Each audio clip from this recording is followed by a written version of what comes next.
मसीह के साथ एक होना सीरियल है और फितरत और ज़िंदगी किताब का नाम है। चौपट का मुसन्नफ़ है। प्रोड्यूसर इमानुअल असलम, आवाज़ में शहजाद शौकत और ये सफ़ा नंबर 117 है। पीतल का मसवा ब्रंजन अल्टर का बकिया हिस्सा। गुनाह हलाकत और खुदा से जुदाई की तरफ ले जाता है। इसराइलियों को अपने गुनाह के कफारा के तौर पर खुदा के साथ बहाल होने के लिए एक जानवर लाना होता था जो पीतल के मसवा पर कुर्बान किया जाता था। उसको इंसान का गुनाह जानवर में मुंतकिल करने के निशान के तौर पर अपने हाथ जानवर के सर पर रखने पड़ते थे। फिर जानवर को ज़बह करके उसका खून गुनाह के कफारा के तौर पर छिड़का जाता था। यूहन्ना की अंजील है, पहला बाब है, 29वीं आयत है और खुदा के कलाम यूं मरहूम है। दूसरे दिन उसने यीशु को अपनी तरफ आते देखकर कहा, देखो ये खुदा का बरा है जो दुनिया का गुनाह उठा ले जाता है। अगला हवाला है पहला पतरस और पहला बाब है 17वीं आयत से 19वीं आयत तक।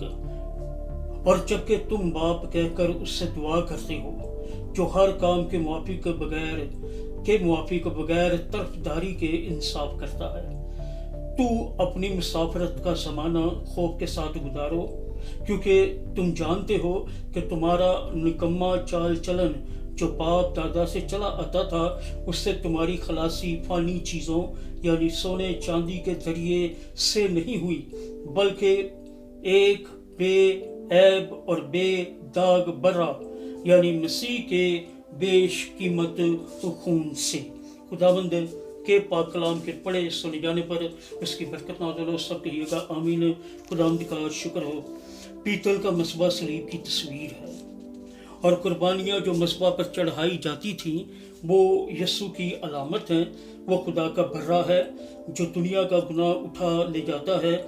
उसकी वो मौत कामल यानी उसकी मौत कामल और आखिरी कुर्बानी थी जो पुराने अहद की कुर्बानियों की पूरी तकमील और खात्मा को लाने वाली थी। उसका खून एक ही बार सब के लिए छिड़का गया ताकि हम खुदा के लिए बहाल हो जाए और आइंदा को गुनाह की वजह से जुदा ना रहें।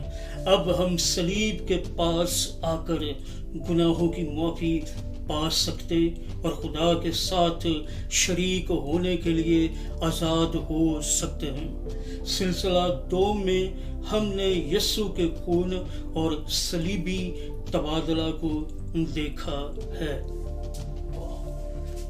मसीह के साथ एक होना, फितरत और ज़िंदगी, चौपट का मुसन्नफ़, प्रोड्यूसर इमानुअल असलम, आवाज़ में शहजाद शौकत और ये सफ़ा नंबर 117 है।